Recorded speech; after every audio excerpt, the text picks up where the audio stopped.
guys. How's everyone doing today?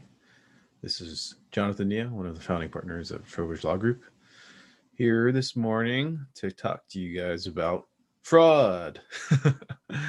So we often get asked about, advertising to investors, how you're allowed to advertise, whether or not you can advertise, the rules regarding um, the specific type of offering that you're going to be doing, right? So 506B versus 506C, the fact that all of your investors in a 506B offering, you have to have a pre-existing relationship with them. But if you're doing a 506C, you could advertise if you don't know. So we get tons of questions about that. But every once in a while, we do get asked, regardless of what type of offering I'm doing, what am I allowed to say to my investors? How can I advertise to my investors? What am I allowed to say in those advertisements? And generally speaking, regardless of the type of offering that you're doing, so 506B, 506C, Reg A, Reg CF, the general rule is you cannot use fraud to induce an investor to invest in your deal. So what is fraud? I mean, there's very obvious examples I give of intentionally lying to an investor to induce them to invest, but fraud is a broad category, right? There's tons of other um, things that aren't active lying to investors that can amount to fraud. And um, the term that the SEC uses and the term that is used in our world is the material misrepresentation of the misrepresentation of a material fact, or the omission of a material fact. Those are two other categories that essentially amount to fraud. So, you might not be actively lying to a person committing fraud in that manner, but if you intentionally misrepresent a material fact about your offering to induce investor to invest, or you intentionally omit a material piece of information about your offering to induce an investor to invest, that can amount to fraud and can lead to liability. Either the SEC investigating you and conducting enforcement action against you, or private right of action from an investor suing you. So, with that being said, I wanted to give 5 examples of fraud, of the traditional intentionally lying and also misrepresentation and omission. So, first two are pretty obvious, and I think most people would understand that this is fraudulent and you shouldn't be doing it. First is doing a Ponzi scheme. So basically, what a Ponzi scheme is raising money from a new group of investors to pay out your previous group of investors, right? So you lie to this new group of investors by saying, "Oh, this is what your money is going towards. We're gonna, invest in this deal and make a bunch of money for you." But really, what you're doing is you're just taking their money and paying off your old investors that you owed funds to, and clearly that's fraud, and you shouldn't do that. I mean, look at Bernie Madoff. He was conducting a Ponzi scheme. He went to jail. He's still in jail.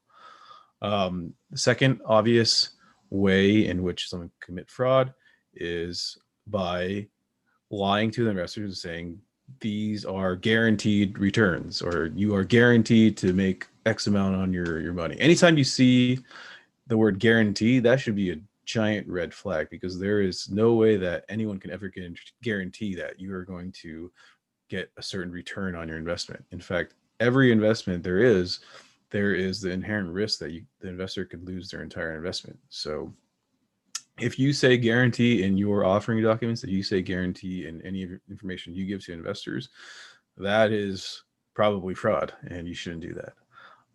So let's talk about some not so obvious examples of fraud. Um, so, uh, I mentioned omission of material information, right? So if you omit certain conflicts of interest, right? So, for example, say you're raising money to buy a property, a multifamily property, but it just so happens that the current owner of the property, the seller, is you. or your affiliate or some company that you own, right? And you don't tell that to your investors. Obviously there's a huge conflict of interest there, right? You're basically using investor funds to cash yourself out. So that would be considered fraud if you did not disclose that to your investors. Maybe you did disclose that to your investors and the purchase price is reasonable, and you disclose that to your investors and they're okay with that and they know that, then that wouldn't be fraud because you adequately disclosed that.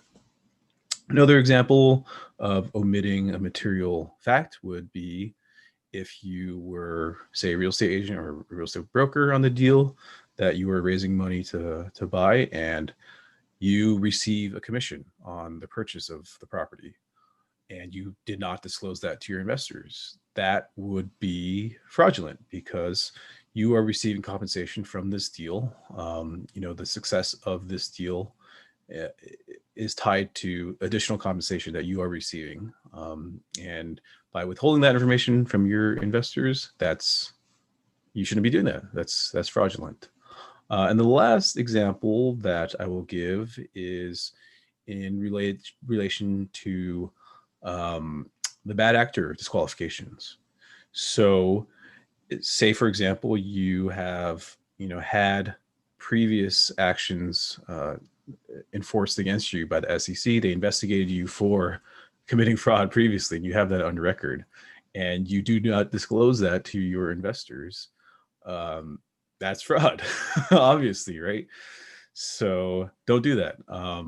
But maybe it's something that's not to that level where you've been investigated by the SEC. Maybe you've had a bankruptcy the past couple of years, or maybe you've been sued by a previous investor for mishandling your funds, or whatever the case may be. If it's related to raising money, if it's related to finances, and you have that in your record and you fail to disclose that to your investors, my thinking on that is,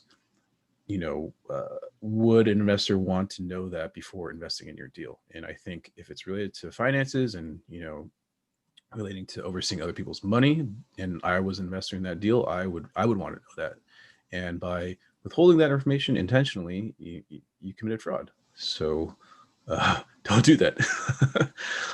So yeah, anyways, those are some examples of fraud, some obvious, some not so obvious. But if you have questions about your own particular circumstances, the number one thing that you should probably do is talk to your attorney, right? So one of the services we provide to our clients is we review all of the marketing materials that our clients put out to their investors. Even if you're not one of our clients, or you're not even thinking about becoming one of our clients, you're looking at other law firms, make sure that the attorney that you do hire, that's one of the services they perform, because you want to make sure that everything you're putting out there, everything that you're giving to investors is in compliance with securities law. And you want to make sure that you're not, withholding material information, omitting material information, or, committing fraud, basically. So yeah, reach out to attorney, give us a call. We give free consultations, trowbridgelawgroup.com. As always, today is Thursday, so we got another amazing episode of TLG Talks. I think Gene today is interviewing Paul Sajan, if I'm not mistaken. Paul is part of Fortune Builders. They're a huge, education-based group. I think they're in SoCal, if I remember correctly, but they do stuff in Texas too. Anyways, Paul's a great guy, so I'm sure that interview is going to be amazing. That's today at noon on our YouTube channel. Yeah, as always, thanks for tuning in, and I'll see you guys next week.